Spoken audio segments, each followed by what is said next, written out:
सर्वेभ्यो नमो नमः। कक्षा में उपस्थित सभी सदस्यों का आदर सहित अभिवादन एवं स्वागत है। सभी सदस्य अपने अपने श्लोक का ध्यान करें। माता गायत्री के मंत्रों का एक बार उच्चारण अवश्य कर लें। साथ ही अपने प्रेरणा के स्रोत एवं अपने गुरुजनों को भी अंतर्मन अभिवादन करते हैं। हम लोगों के द्वारा प्रतिदिन कुंडली प्रदेश पर आधारित कक्षाएं दी जाती है। यह जो प्रदेश की कक्षा है, यदि इस प्रदेश की कक्षा में आप नियमित रूप से शामिल होना चाहते हैं तो स्क्रीन पर दिख रहे नंबर पर व्हाट्सएप पर कक्षा में नियमित रूप से शामिल हो सकते हैं। यदि आप पूर्ण बेसिक से प्रदेश तक की कक्षा में भाग लेना चाहते हैं तो इस वीडियो के डिस्क्रिप्शन में हमने अपने व्हाट्सएप समूह का लिंक दे दिया, वहां से भी आप शामिल हो सकते हैं। अब हम लोग, जैसा कि आप लोग यहाँ पर लिखा गया है कि 8वें भाव में वृषभ राशि में गुरुदेव का शुभ फल एवं अशुभ फल, तो हम लोगों ने जो पिछली कक्षाओं में चर्चा किया है कि यदि किसी भी ग्रह का अगर कुछ भी फलादेश हम लोग सीखते हैं या फलादेश करते हैं तो यह देखें कि वह किस राशि में बैठा हुआ है, इसको भी आधार लें। साथ ही इनकी जो दोनों राशियां हैं वह कहाँ कहाँ है और इनकी दृष्टि कहाँ जाने वाली है। आपकी आवाज नहीं आ रही है गुरुजी। क्या गुरुदेव बरोबर आवाज आ रही है? आ रही है। हाँ, चलिए गुरुदेव आ रही है आपकी आवाज। चलिए, यदि जिस सदस्य को आवाज नहीं सुनाई दे रहा है तो कृपया वह एक बार लेफ्ट हो जाओ, रिज्वाइन कर लो। तो हम लोगों को कैसे कैसे देखना, ज्वाइन हुई है। हाँ, तो यदि किसी ग्रह का हम लोग प्रदेश करते हैं तो वह देखते हैं कि वह ग्रह किस स्थिति में है, अपने मित्र राशि में है, शत्रु राशि में, नीच राशि में, उच्च राशि में बैठा हुआ है और भाव कैसा है। क्या वह भाव उस ग्रह के गुणधर्मों से संबंध रखता है या नहीं रखता है। एक, क्या लग्नेश से संबंधित जिस ग्रह का प्रदेश कर रहे हैं क्या लग्नेश से उसकी मित्रता है या नहीं है, तो उसके बाद तीसरा हम सबको को यह देखना होता है कि संबंधित जो ग्रह बैठा हुआ है वह किस भाव का स्वामी है, क्या शुभ भाव का स्वामी है या अशुभ भाव का स्वामी है। इन सभी का तारतम्य लेकर हम लोगों को फलादेश करना होता है। साथ ही यह तो एक ग्रहों की बात हो गई। यदि पूरी कुंडली की फलादेश करने होते हैं तो फिर भाव को भी ढेर सारे नियम है फलादेश करने के लिए। हम सबों को उन सभी नियमों का अनुपालन करना चाहिए। पिछले महीनों में जुलाई महीनों में कि जून महीने में शायद हम लोगों ने जून महीने में केवल कुंडली पर फलादेश कैसे करें, किसी भाव का फलादेश कैसे करें, इसी नियम को आधार मानकर 1 महीने तक क्लास चलती रह गई थी। तो फिर भी आधा अधूरा ही रह गया। यानी कि फलादेश कैसे करें, यदि हम बेसिक के सभी नियमों को जान गए हैं, कुंडली फलादेश करने आता है, लेकिन किस किस नियमों को आधार लें, 1 महीने की क्लास 25-30 कक्षाएं चली थी इस पर। तो उन गुण धर्मों को भी हम सबों को देखना चाहिए। लेकिन सामान्यतः आज की कक्षा में हम लोग यहाँ पर देखा जाए तुला लग्न में, यहाँ पर जब वृषभ राशि के देवगुरु बृहस्पति हैं तो तुला लग्न की कुंडली हो जाती है और तुला लग्न में यह लग्नेश के मित्र नहीं है, लेकिन लग्नेश इनको शत्रु नहीं मानता। लग्नेश जो शुक्र देव हैं वह देवगुरु बृहस्पति को शत्रु नहीं मानता। यहाँ पर देखा जाए शुक्र देव के सामने जो 2 नंबर की राशि के स्वामी शुक्र देव हैं, इनके शत्रु में केवल 4 और 5 है, यानी कि सूर्य एवं चंद्रमा को ही शत्रु मानते हैं। यानी कि देवगुरु बृहस्पति से इनकी शत्रुता नहीं, यानी कि स्थिति इनकी अच्छी।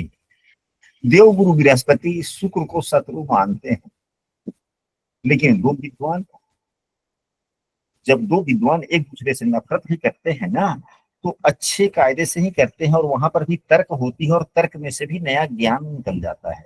इसलिए देवगुरु बृहस्पति एवं शुक्र देव की शत्रुता भी लाभकारी ही होती है, कुछ न कुछ अच्छा ही देखने को मिल जाता है। यह वाली बात है। अब यहाँ पर देवगुरु बृहस्पति 6ठे भाव के स्वामी भी हैं। तीसरे एवं 6ठे भाव के स्वामी होने के कारण यह त्रिशदाय भाव है, तीसरा भी और 6ठा भी। तो त्रिशदाय भाव के स्वामी, हालांकि त्रिशदाय भाव में 11वां भाव भी आता है, तो देवगुरु बृहस्पति यहाँ पर अशुभ फल प्रदाता हो गए, अशुभ फल प्रदाता हो। तो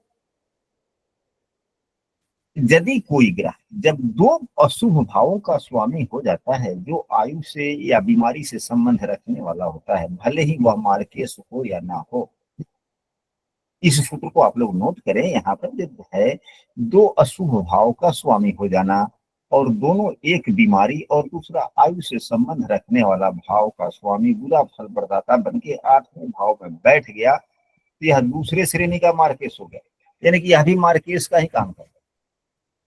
और पापग्रह हो गए, है शुभग्रह, लेकिन गुण के आधार पर यह पाप फल प्रदाता हो गए, नुकसान कर। अब यह किस किस भाव के स्वामी हैं? तो सबसे पहले तो यह देखिए कि अपने से यह जो है, यह जो ऊर्जा उत्साह का भाव है, मूल त्रिकोण राशि इनकी इस भाव से अपने स्वयं के भाव से छठे हो गए। तो कोई भी व्यक्ति कोई भी ग्रह जब अपने भाव से छठे हो जाता है, यदि लग्न भाव का ही स्वामी यदि अपने भाव से छठे हो जाए तो अच्छा नहीं, तो उसी में समस्या। तो व्यक्ति के अपने ही, अब देव गुरु बृहस्पति क्या है, विवेक के भी कारक है, ज्ञान के भी कारक है, तो अपने ज्ञान के कारण ही अपने पराक्रम का हानि करने वाली स्थिति हो सकती है।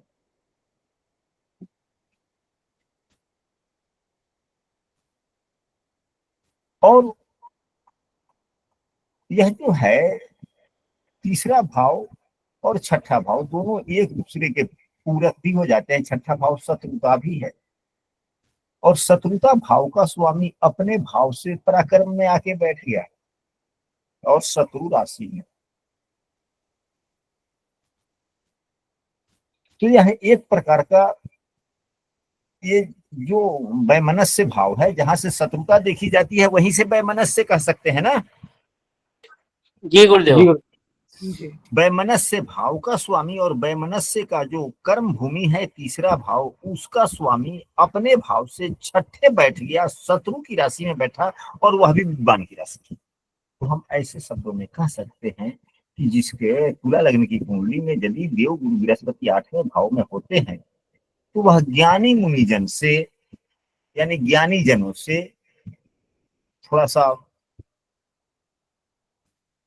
दूरियां बढ़ना। और चूंकि लग्नेश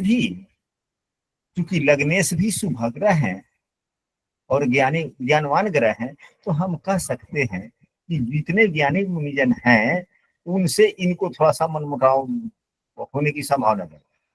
परंतु छठे भाव के स्वामी का 8वें भाव में बैठ जाना, यह भी एक विपरीत राजयोग देता है, यानी कि भौतिक सुखों को देता है। अब यह भौतिक सुखों को कैसे दे देगा? तो यदि यह बुध से दृष्ट न हो, बुध से के द्वारा न देखे जाते हों, बुध के द्वारा न देखे जाते हों, या बुध से युक्त न हो, या शनि के द्वारा न देखे जाते हों,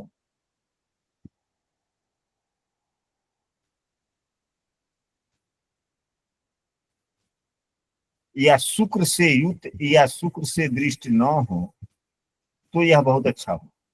यानी कि यदि 12वें छठे भाव का स्वामी 8वें भाव में है और लग्न भाव के पंचम भाव या नवम भाव के स्वामी से युक्त दृष्टि नहीं है, तो यह इनका जो अकारक पत्न का जो भाव गुण धर्म था उसका परिहार हो जाता है।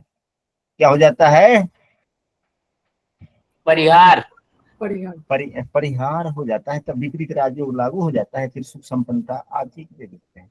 अब यहाँ पर देखिए देव गुरु बृहस्पति की दृष्टियों की बात करें तो देव गुरु बृहस्पति की दृष्टि जो है यहाँ पर कहाँ पड़ी? 12वें भाव पर पड़ा। 12वें भाव पर देव गुरु बृहस्पति, 12वां भाव खर्चे का है और वह बचपना का भाव है। वहां पर राशि कैसी है? बचपना है, तो फिजूल खर्ची होगा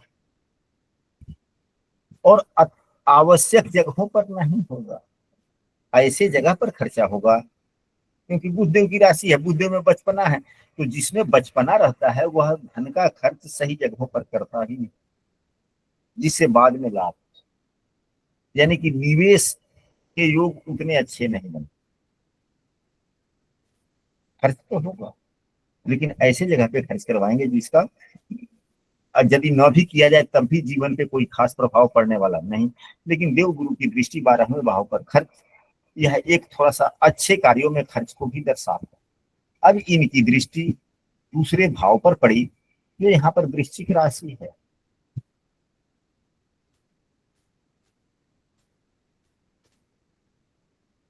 वह मित्र की राशि है और धन भाव भी है, व्यक्ति की आय भी अच्छी होगी और जीवन में धन की कमी नहीं होगी, धन अच्छा होगा। परंतु अब इनकी नीच की दृष्टि चौथे भाव पर हो जाएगी। तो जब चौथे भाव पर नीच की दृष्टि होगी तो क्या होगा, जब भी देवगुरु बृहस्पति की दशाएं वगैरह चलेगी तो माता से संबंधित कष्ट या माता को बीमारी, आज ही तो एक हम कुंडली देख रहे थे, तो वह कुंडली कुछ ऐसी ही थी, जिसकी कुंडली थी उसका उम्र 52 वर्ष का था और उन्होंने अपनी कुंडली दी थी और उन्होंने कहा था कि मेरे माता जी का स्वास्थ्य ठीक नहीं है, कब तक ठीक होगा।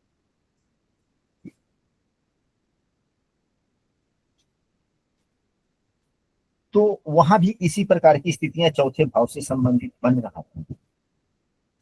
वह कुंडली हम अभ्यास कक्षा में लगाएंगे भी कि ऐसा कैसे हुआ, हम लोग किस प्रकार से उसे प्रदेश कर सकते हैं, यानी पुत्र के कुंडली से माता के स्वास्थ्य का प्रदेश कैसे करें, किन किन गुणधर्मों का ये करें, वह हम लोग अभ्यास कक्षा में उसका हम लोग इस्तेमाल करें। तो यहाँ पर माता से संबंधित ऐसी तो नहीं होगा, विवाद वगैरह तो नहीं होगा, क्योंकि देवगुरु बृहस्पति की नीच की दृष्टि भी कहीं हद तक अच्छा ही देता है, लेकिन अत्यधिक वार्तालाप के कारण, अत्यधिक विश्वास के कारण, भरोसे के कारण समस्याएं होने की संभावनाएं बनती है। और यह अधिक धन जो व्यक्ति अचल संपत्ति अर्जित व्यक्ति नहीं करता यदि चंद्रमा केंद्र में ना हो। तो यदि चंद्रमा केंद्र में ना हो और तुला लग्न की कुंडली हो, देवगुरु बृहस्पति अगर यहाँ पर बैठ जाए, 12वें भाव में बैठे या 8वें भाव में बैठ जाए या 10वें भाव में बैठे, तो अचल संपत्ति अर्जित करने में थोड़ी समस्याएं हो जाती। हाँ, अगर भाव का स्वामी अपने भाव को देख रहा हो या चंद्रमा केंद्र में हो या मंगल देव चौथे भाव को देख रहे हो, तो फिर यह समस्याएं नहीं। क्या क्या कंडीशन होनी चाहिए, मंगल देव के द्वारा यह भाव देखा जाना चाहिए। यदि देव गुरु बृहस्पति की नीच की दृष्टि चौथे भाव पर पड़ रही है, तो यदि यह भाव मंगल के द्वारा देखा जा रहा हो या चंद्रमा केंद्र में ही बैठा हो या भाव के स्वामी के द्वारा भाव देखा जाता हो, तो बहुत ही अच्छी स्थिति हो जाती है। स्थिर अस्थायी योग के लिए 8वें भाव में जिसके देव गुरु बृहस्पति होते हैं और शुभग्रह की राशि में होते हैं, 8वें भाव में देव गुरु बृहस्पति का होना और शुभग्रह की राशि में होना,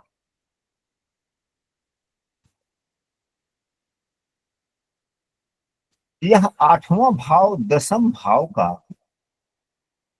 11वां है।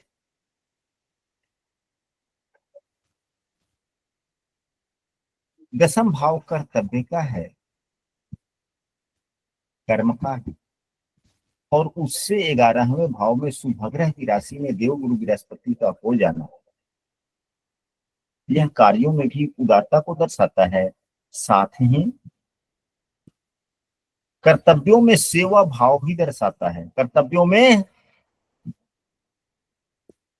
सेवा भाव दिखा, साथ ही एक और गुण विकसित हो जाते हैं, क्योंकि तुला लग्न की कुंडली हो या वृषभ लग्न की कुंडली हो, शनिदेव योग कारक ग्रह हो जाते हैं। तो जिस कुंडली में शनिदेव योग कारक ग्रह हो जाते हैं, अब आप लोग मिलाकर देखिएगा, अधिकांशतः कुंडलियों में अगर तुला लग्न की कुंडली और या वृषभ लग्न की कुंडली आपके पास में अगर 20 है, उस 20 कुंडली में 16 व्यक्तियों में एक सामान्य कॉमन गुण पाए जाएंगे। अगर शनि की स्थिति अच्छी है तो वह कॉमन गुण क्या हो जाता है, व्यक्ति अपने से कमजोर व्यक्तियों, दीन दुखियों के प्रति कहीं ना कहीं मन में कुछ ना कुछ कोऑपरेशन की भावना अवश्य हो जाता है, क्योंकि शनिदेव दीन दुखियों के भी प्रतिरूप सेवक का उपाधि है। तो सेवक को तो दीन दुखियों का दर्जा दिया गया कि नहीं दिया गया? दिया गया है गुरुदेव।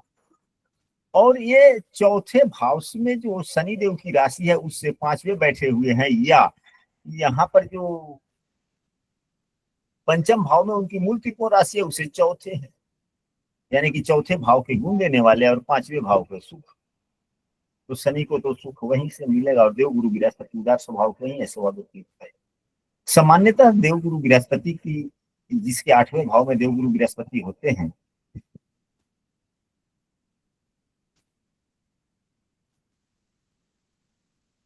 उतने शुभ फल नहीं देते, परंतु अगर आयु से संबंधित अन्य कोई विपरीत योग न बन रहे हों तो यह शुभ फल ही देते हैं, उतने अशुभ फल नहीं देते। अशुभ फल देते भी हैं तो हल्का फल्का देते हैं। अब यदि चंद्रमा से युक्त हो जाए, यदि अब हम लोग चलते हैं कि अन्य ग्रहों से युक्त हो जाए तो क्या हो सकता है, तो यदि चंद्रमा से युक्त हो जाते हैं तो और अच्छी बात हो जाती है, क्योंकि चंद्रमा यहाँ पर अपने उच्च राशि के होते हैं एवं चंद्रमा दशम भाव का स्वामी भी होता है, और चंद्रमा अपने राशि से 11वें होता है। यहाँ पर चंद्रमा 4 नंबर की राशि है, दशम भाव में है, दशम भाव का स्वामी 8वें भाव में उच्च का होकर के बैठ गया और अपने भाव से 11वें हो गया। 11वें भाव में बैठने वाले ग्रह अच्छे फल दे देते हैं, तो यह कार्यों के लिए बहुत ही अच्छा हो गया।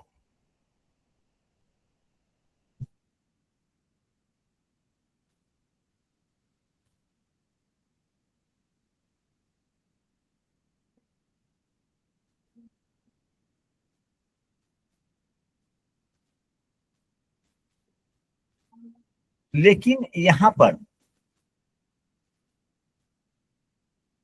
देव गुरु बृहस्पति जो तीसरे भाव के स्वामी हैं, यह स्किल पावर में अत्यधिक गतिशीलता के कारण कार्यों में नुकसान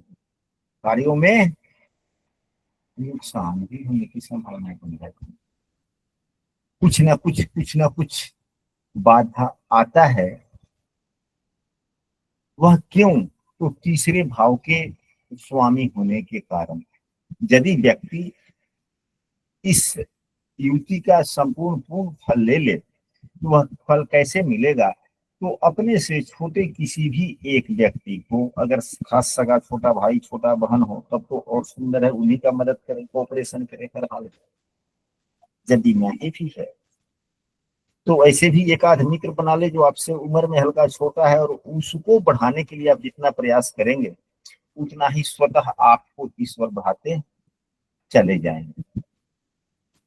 हाँ, सूर्य एवं गुरु की युति यहाँ पर लाभकारी नहीं, यह नुकसान दे देते हैं। सूर्य एवं, अगर यह चौथे भाव की बात हो गई, और 11वें भाव के स्वामी से यदि युति हो जाए तो यह सारा अच्छा फल नहीं देता है।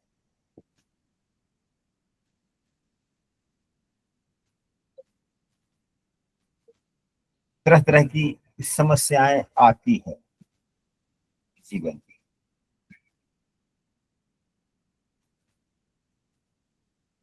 क्योंकि दो त्रिशदाय भाव के स्वामी यानी कि तीसरे एवं 11वें भाव के स्वामी की युति 8वें भाव में बन जाना, हमने देखा है कई कुंडलियों में, जिस कुंडली में तीसरे एवं 11वें भाव के स्वामी की युति यदि किसी बुरे भाव में बन जाता है तो यह और अच्छी बात होती है। यह तरह तरह की जीवन में समस्याएं देते रहते हैं। सामान्यतः आय में बाधा होती ही रहेगी, सामान्यतः आय में बाधा होती रहती है। काम कोई भी उतना अच्छा ढंग से नहीं चल पाता। सूर्य चंद्रमा की बात हो गया, सूर्य की हो गया मंगल पे। अब यहाँ पर यदि मंगल से युक्त हो जाए देव गुरु बृहस्पति तो क्या फल हो सकता है? यदि मंगल से भी अगर युक्त हो जाते हैं तो भी अच्छी बात नहीं। मंगल से भी युक्त हो जाते हैं तो भी अच्छी बात नहीं है। यह दाम्पत्य जीवन को काफी प्रभावित कर देते हैं। हालांकि 12वें भाव का मंगल, 7वें भाव का, चौथे भाव का, लग्न भाव का, 12वें भाव का, यह कुंडली को मांगलिक बनाते हैं। लेकिन मंगल की दृष्टि हमारे स्वजनों के भाव पर पड़ता है, इसलिए दाम्पत्य जीवन में बाधा है। यदि बुध से युक्त हो जाते हैं तो यह बुध देव कहाँ के स्वामी है? तो नवम भाव के स्वामी, भाग्य को खराब करते हैं।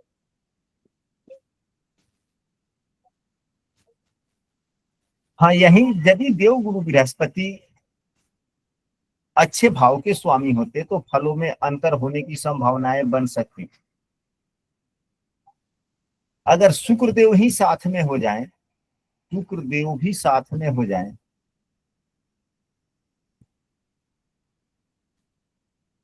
तो भी अच्छा फल है। क्योंकि लग्नेश की युति खष्टेश से हो गया, या लग्नेश की युति तृतीयेश से हो गया, वो भी अष्टम भाव में हो गया। यह तो दैन योग के बराबर अच्छा योग हुआ है। और वह एक तो अच्छा योग नहीं हुआ, दूसरा अशुभ भाव में भी हो गया। जो विपरीत राजयोग बनने वाला था उसका भी भंग हो। और खराब हुआ या अच्छा हुआ? बहुत खराब हो गया। बहुत खराब। अगर यही शनि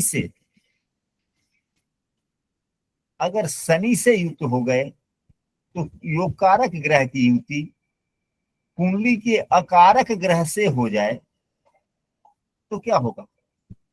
अच्छी स्थिति तो नहीं होगी ना। अगर योग कारक ग्रह की युति कुंडली के अकारक बुरे भाव के स्वामी के जो फल देने वाले हैं, बुरे भाव के स्वामी जो बुरा फल देने वाले हैं, उनकी युति योग कारक ग्रह से होकर कुंडली के बुरे भाव, जो कुंडली का 8वां भाव सबसे खराब है, क्या? अगर गुरु राहु की युति हो जाए तो यह शरीर के गुप्त अंगों का भी भाव है। इन्फेक्शन वाली भी बीमारी हो सकती है गुप्त अंगों में, लंबा दिन तक चल सकता है।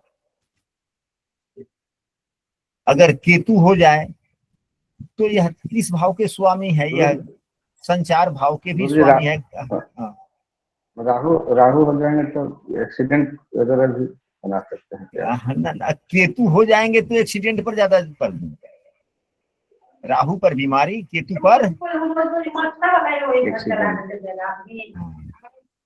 अगर यही गुरु एवं केतु हो जाए तो गुरु भी संचार भाव का, गतिशील भाव का स्वामी है, चोट चपेट भाव का स्वामी होकर के केतु के साथ में बैठ गया। 8वां भाव भी दुर्घटना का। तो सावधानी से वाहन वगैरह चलाना चाहिए।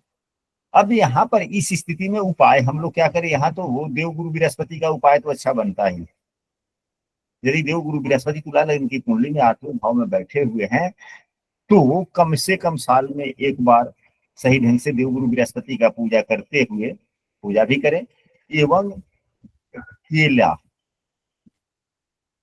के पौधे का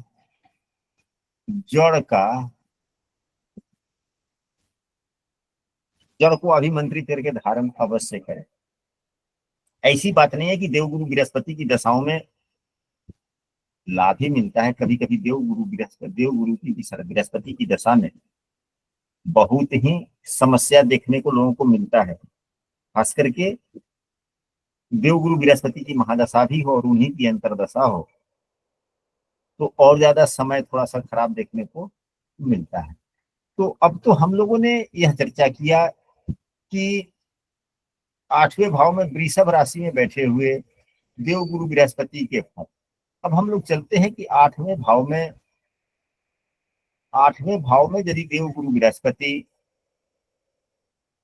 देवगुरु बृहस्पति मिथुन राशि के होंगे तो कैसे फल दे सकते हैं?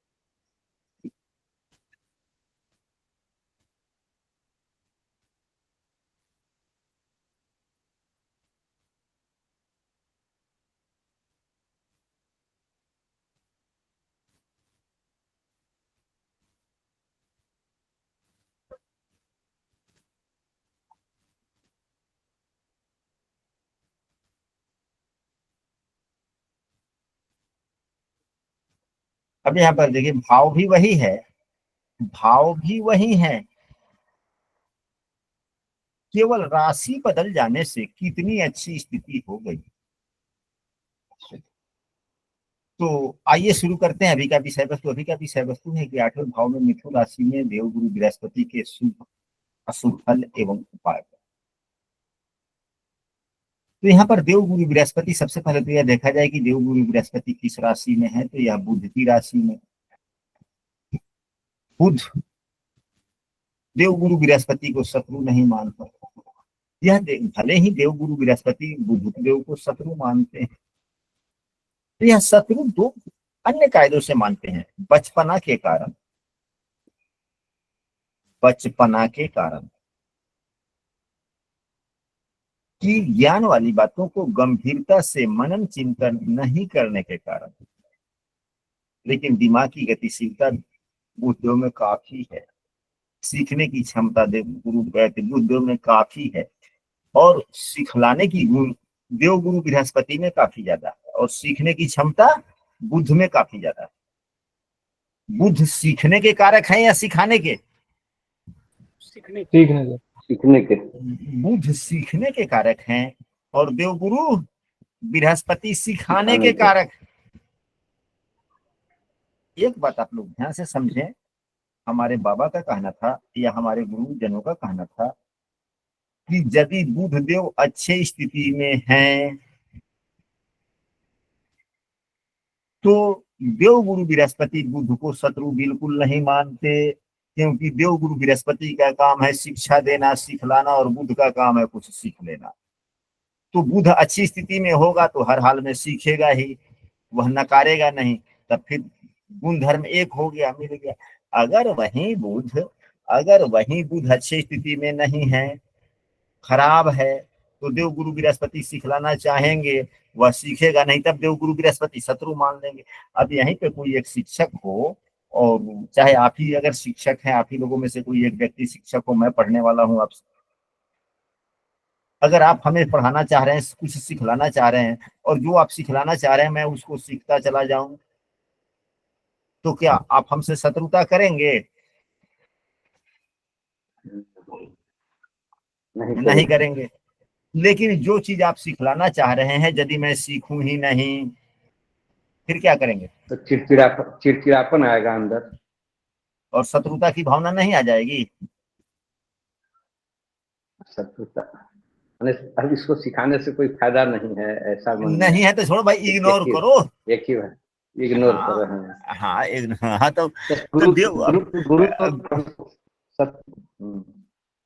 तो गुरुजनों का इग्नोर कर देना ही तो शत्रुता हो जाता है ना, तब हमारे को ज्ञान नहीं मिलेगा। तो दोनों के सामान्यतः गुणधर्म एक ही। तो यह बुध देवगुरु को शत्रु नहीं मानता, इसलिए देवगुरु बृहस्पति की यहाँ पर स्थिति खराब है। देवगुरु बृहस्पति किस भाव के स्वामी है? तो धन भाव के भी स्वामी है एवं विद्या भाव के। यह भी पंचम भाव से भी धन देखे जाते हैं, आकस्मिक धन, और यह तो धन संचय हुआ आकस्मिक धन, और देवगुरु बृहस्पति धन के कारक है।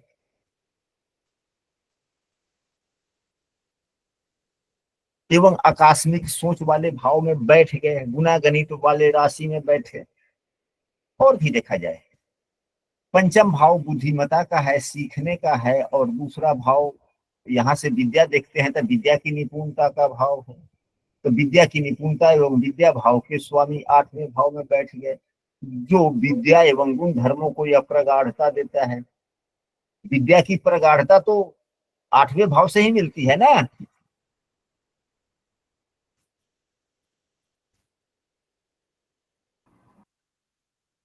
जी गुरुजी।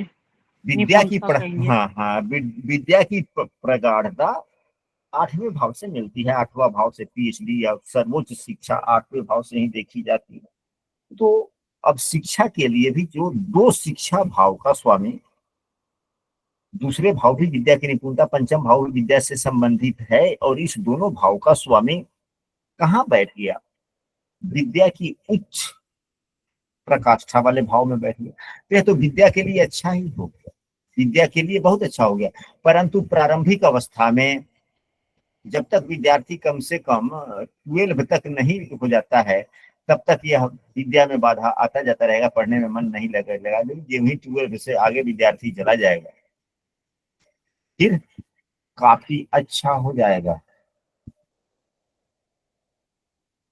यहाँ पर पंचमेश एवं धनेश होने के कारण यह योग कारक ग्रह भी है। अरे योग कारक नहीं है, लेकिन यह धन समृद्धि के प्रदाता हो गए।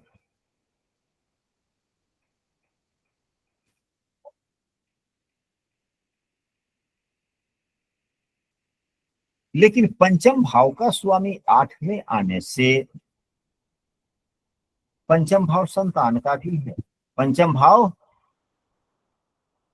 संतान का उम्र अत्यधिक हो जाने के बाद में तो संपन्नता की तरफ यह लेकर ही जाएगा, विद्या की निपुणता तरफ लेकर ही जाएगा, परंतु प्रथम संतान में देरी भी हो सकता है या समस्याएं आ सकती है। अब यहाँ पर देखा जाए कि प्रतिष्ठा इत्यादि के लिए बहुत अच्छे हो गए, क्योंकि यह दसम भाव से 11वें है और यह दसम भाव में सूर्य देव की राशि है और उनकी इच्छा भाव में देवगुरु बृहस्पति ज्ञानवान ग्रह बैठे। तो 8वें भाव में देवगुरु बृहस्पति के बैठने से यह पद प्रतिष्ठा को आगे बढ़ाते। अब इनकी दृष्टि जो 12वें भाव पर पड़ी शुक्रदेव की राशि पर, वहां शुक्रदेव की राशि है, शुक्रदेव की राशि यदि 12वें भाव में होता है, उस पर देवगुरु बृहस्पति की दृष्टि पड़ती है, एक प्रकार के राजयोग बना देते हैं, एक प्रकार के राजयोग बना देते हैं। व्यक्ति पैसा खर्च तो करता है, लेकिन सकारात्मक कायदे से अपने वैभवशालिता पर खर्च करता है। बोला जाए 12वें भाव पर दृष्टि पड़ने से राजयोग के निर्माण के कारण हम बता रहे हैं। 12वें भाव में शुक्रदेव की मूल त्रिकोण राशि है।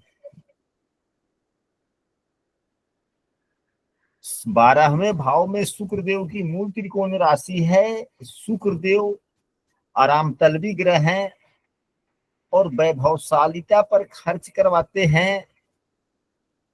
राशि कोई भी ग्रह जहां देखता है, वहां के माहौल को हल्का बदलने का प्रयास करता है, अपने गुणों को माहौल में डालने का काम करता है, न कि कार्य करता है, कार्य के दिशा को बदलता है। तो वहां पे तो शुक्रदेव की राशि है। अब उस राशि पर शुभग्रह देवगुरु बृहस्पति की दृष्टि पड़ रही, खर्च तो करवाएंगे, तो शुक्रदेव अपने कायदे के अनुसार खर्च करवा देंगे। कि अब तो दान पुण्य में खर्च करवाएंगे नहीं ना, अब पूजा पाठ में खर्च कम हो जाएगा, लेकिन अपने वैभवशालिता पर खर्च आगे पड़ेगा। तो नियम यह है कि यदि वैभवशालिता पर खर्च अधिक होता है तो आमदनी भी देवगुरु बृहस्पति ही देंगे ना, क्योंकि धन भाव के स्वामी तो यही है ना, संचय भाव के स्वामी भी यही है। संचय हाँ, संचय भाव के स्वामी हैं तो पैसा होगा तब तो खर्च करवाएंगे। लग्नेश के मित्र भी हैं, लग्नेश के देवगुरु बृहस्पति लग्नेश के मित्र भी हैं। तो देवगुरु बृहस्पति का संबंध जहां पर इस प्रकार से हो, संचय भाव को देखने से गुरु जी संचय भाव दृष्टि पड़ रही है। हाँ, संचय भाव को देखेंगे तो धन का संचय बढ़ाएंगे ना। जी जी जी, धन का संचय भी बढ़ाएंगे। तो जब संचय धन का बढ़ाएंगे तो खर्चा व्यक्ति किस प्रकार से करता है, तो खर्चा तो 12वें भाव से ही करता है ना, और वहां भी इनकी ही दृष्टि है। अब एक मिनट हम कुछ बोल देते हैं, यानी कि पंचम दृष्टि 12वें भाव पर पड़ी है। कुछ समझ में नहीं आ रहा, जरा धीरे धीरे बोलिए। गुरु जी कह रहे हैं कि पंचम दृष्टि अगर जो पड़ रही है व्यय भाव पर तो खर्च बढ़ाएंगे, धन संचय भाव पर पड़ रही है संचय करेंगे। ठीक है ठीक है ठीक है ठीक है ठीक है ठीक। और सुख भाव पर पड़ रही है तो सुख को समृद्धि में बढ़ाएंगे, यानी कि राजयोग हो गया इस वजह से। हमारे समझ। हाँ, अब यहाँ पर देखा जाए ना कि सबसे पहले, अब यहाँ खर्च की बात को छोड़ा जाए कि खर्च बाद में देखेंगे, पहले तो सातवीं दृष्टि की विश्लेषण कर ले।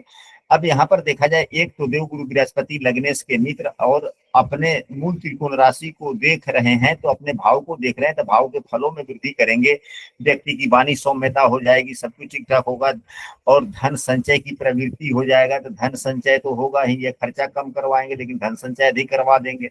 लेकिन अब यहाँ पर देखा जाए, अब धन संचय होगा, लग्नेश के ये मित्र भी हैं, तो लग्नेश खर्च करेगा। क्या खर्च करेगा?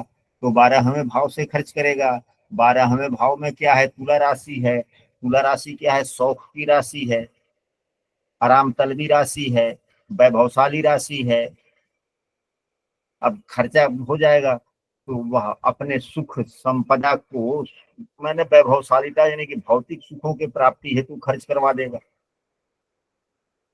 अगर घर बना हुआ है, रंग रोगन ठीक भी है, चलेंगे हाँ भाई पैसा ठीक है, दोबारे रंग दो जी, अभी पर्दा हल्का पुराना नहीं हुआ, पर्दा बदल दो। घर में एक सोफा है, सोफा पे चादर, सोफा का चादर बदल, यानी कि वैभवशालिता पे थोड़ा खर्च ज्यादा हो जाएगा। यदि मंगल ठीक है तो, यदि मंगल है ठीक तो पैसे वैभवशालिता पर खर्च होगा। यदि मंगल खराब हो जाए तो फिर क्या होगा?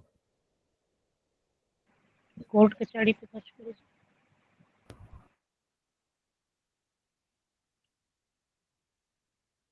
यदि मंगल खराब हो जाए तब तो बहुत ही बुरी स्थिति हो जाएगी। कहने का मतलब कुंडली के योग के आधार पर खर्च का निर्धारण हो जाता है। मंगल क्या है? लग्नेश भी है, मंगल मंगल खर्चेश भी है। लगने से और खर्चेस होने के कारण अगर जो मान लीजिए शत्रु राशि में हो जाए हो जाए, नहीं न, विचारों को खूब देवगुरु बृहस्पति की तरह से सोच बड़ा की। कहने का मतलब यह है कि मंगल क्या है? लग्नेश भी है, खर्चेश भी है। यदि पुरुष की कुंडली हो, कुंडली पुरुष की हो जाए, मंगल लग्नेश है, मंगल खष्टेश है। खष्टेश होने के कारण दाम्पत्य जीवन से 12वां भाव हो गया, या विरोधी लिंगों का 12वां भाव हो गया। और यह शुक्र भी 12वें भाव में इनकी राशि है, कामनाओं की राशि है। मंगल का खराब हो जाना, पीड़ित हो जाना, मंगल का खराब होना और पीड़ित होना, और कहीं सच और कहीं शनि ऐसे जगह पे हो। अब शनि अगर यहीं पे हो जाए तो लग्न को भी खराब किया, व्यक्ति के चरित्र को भी खराब कर दिया, यहाँ की आकांक्षाओं में भी विपरीत स्थितियां पैदा कर दी। मंगल भी खराब कहीं हो जाए, अगर 9वें भाव में ही मंगल नीच का हो जाए,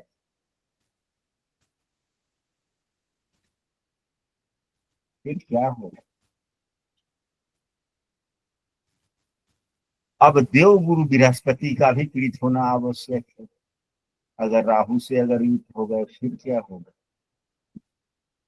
फिर तो बुद्धि खराब हो गई, फिर क्या हो गया? चंडाल योग हो गया ना।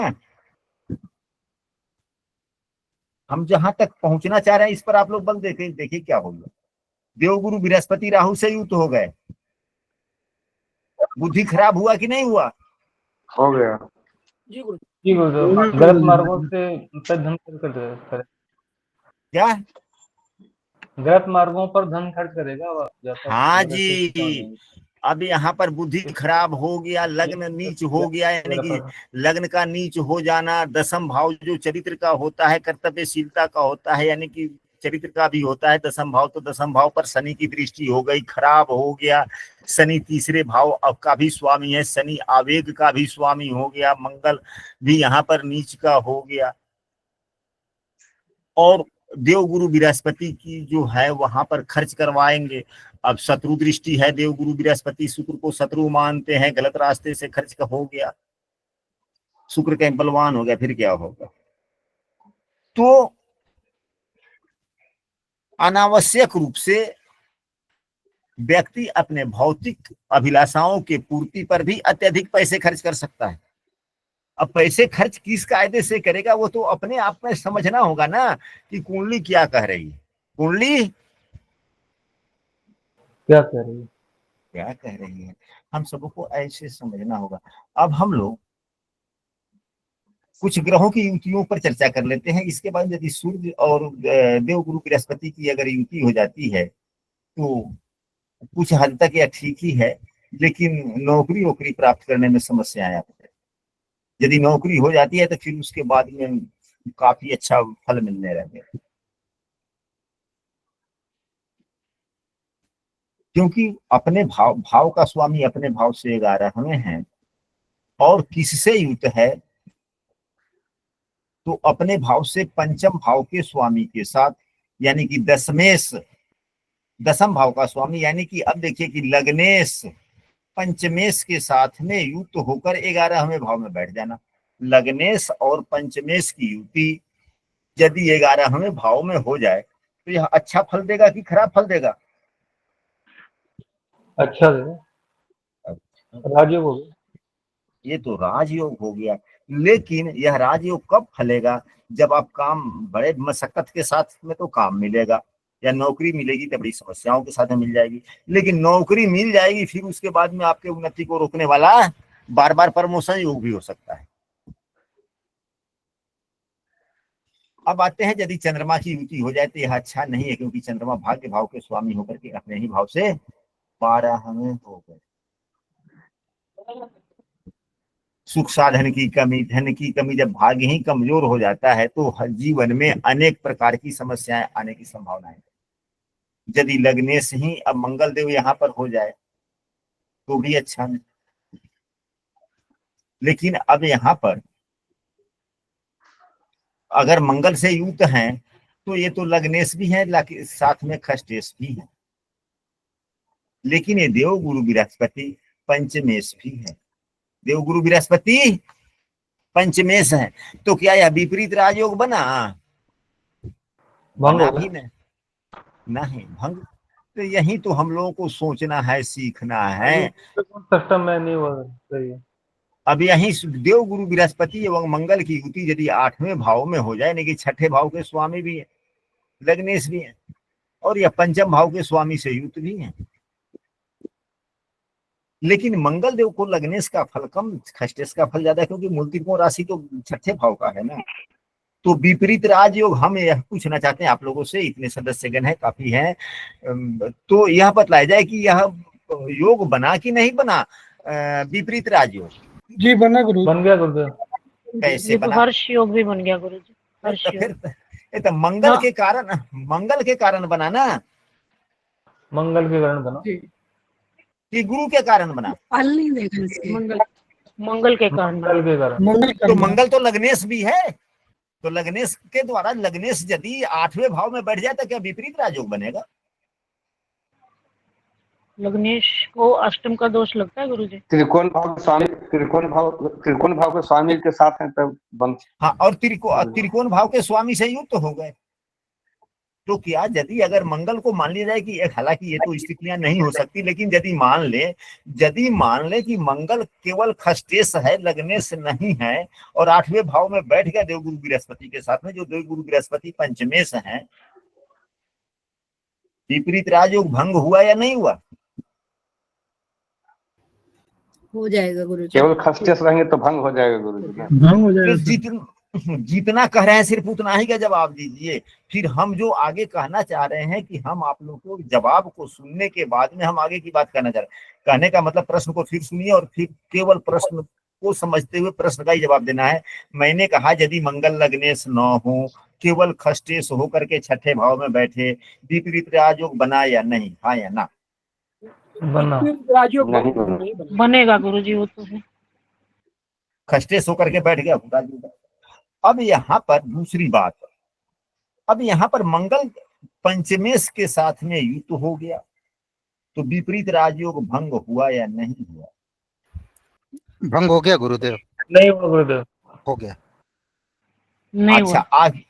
जो कह रहे हैं कि नहीं हुआ, कृपया हो वह जाएगी। कारण बतलाएं कि क्यों नहीं हुआ। गुरुदेव, जो गुरुदेव है ना यहाँ पर, वो उसने उनकी मूल त्रिकोण राशि द्वितीय में पड़ी है, तो पंचम का फल ना देकर द्वितीय का देंगे ना, मूल त्रिकोण राशि के हिसाब से। नहीं, हम यहाँ पर अब दूसरे बात की नहीं, हमने सीधे कहा है कि यदि पंचमेश से युक्त है तो भंग हुआ कि नहीं हुआ।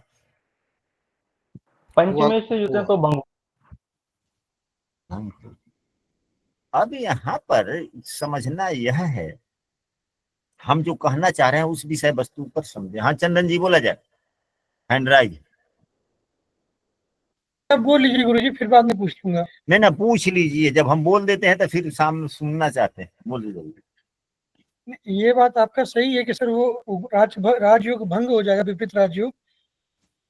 इसको हाँ। समझेंगे किस तरीके से, ये समझना चाह रहे थे। तो विपरीत राजयोग वही तो जो हमारे प्रश्न के अनुरूप आप लोग उत्तर दे नहीं रहे। आप प्रश्न से आगे जाके उत्तर देंगे तो फिर हम क्या बोलेंगे, हम कुछ बोल ही नहीं पाएंगे। हमारा प्रश्न फिर अभी वहीं पे रह गया, हमारा प्रश्न उसी जगह रह गया जहां से शुरू हुआ। यह इतने देर चर्चा करने का कोई लाभ नहीं हुआ। मैंने यह कहा है कि यदि मंगल लग्नेश न है, मान लेते हैं कि लग्नेश नहीं है, केवल खष्टेश है और 8वें भाव में बैठा, तो क्या वह विपरीत राजयोग बना या नहीं? हाँ या ना? बना सर, बना गुरुजी, बना। ठीक है। दूसरा प्रश्न, विपरीत राजयोग बना और यदि वह पंचमेश से युक्त है तो विपरीत राजयोग भंग हुआ या नहीं? हो गया। जी, भंग हो गया। भंग हो गया।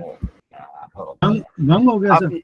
हाँ, अब इसके बाद में तीसरा प्रश्न आता है कि ग्रहों के मूल त्रिकोण राशि को आधार मानना चाहिए, तब तो यह द्वितीय हो गया, तो विपरीत राजयोग बन गया ना।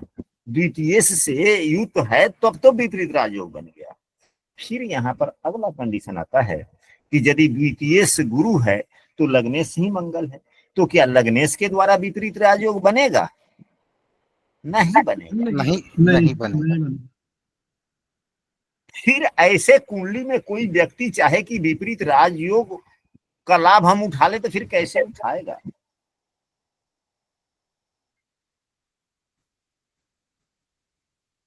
महादशा में बुद्धि, तो महादशा में फल विपरीत राजयोग का मिलने वाला है या नहीं मिलने वाला है, तो जब जिस प्रकार का होगा उस प्रकार का लाभ मिलेगा ना दशा महादशा में। जी गुरुदेव। तो यहाँ पर तो दो कायदे से विपरीत राजयोग भंग हो रहा है और दो कायदे से विपरीत राजयोग बन रहा है। तो व्यक्ति क्या करे कि विपरीत राजयोग उसका लाभकारी हो जाए, विपरीत राजयोग भंग ना हो। सीखना तो यह है ना कि हम लोग सीखे क्या। अब हम जहाँ पे जो बातें कहना चाह रहे हैं, अब शायद आप लोग समझ पाए होंगे कि लग्नेश का उपाय करेंगे गुरुजी। वाले कार्य करने चाहिए। छठे भाव के काम करें कार्यकर्ताओं के साथ।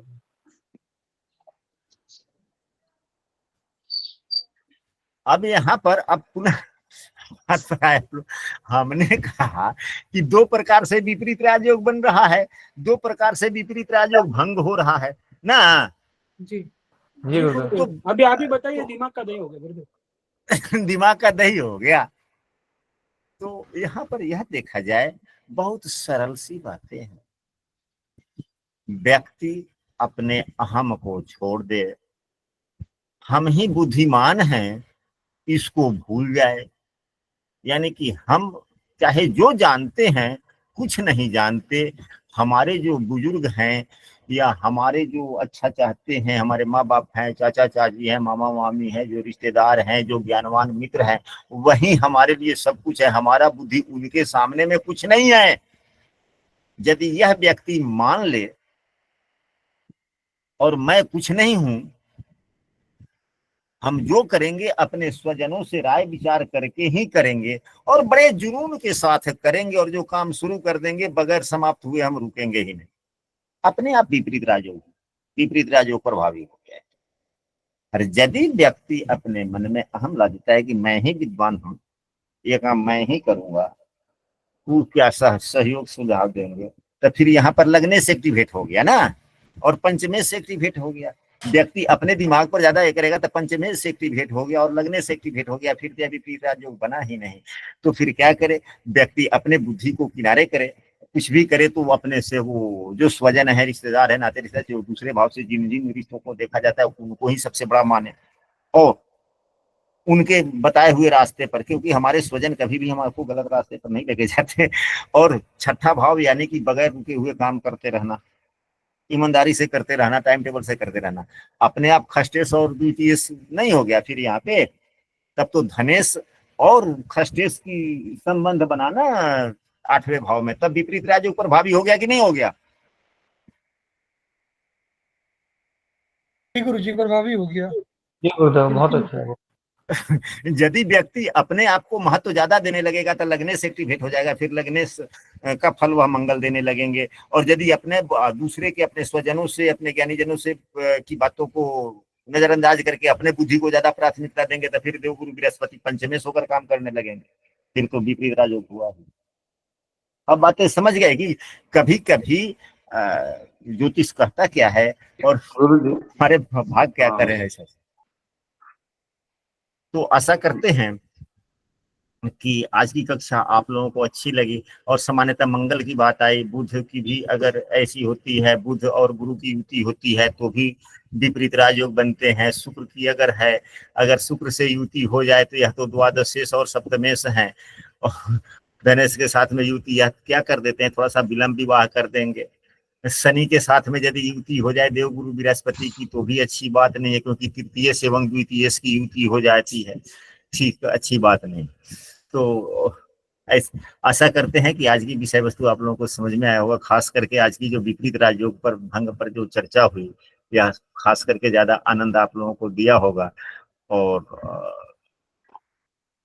यदि कक्षा अच्छी लगती है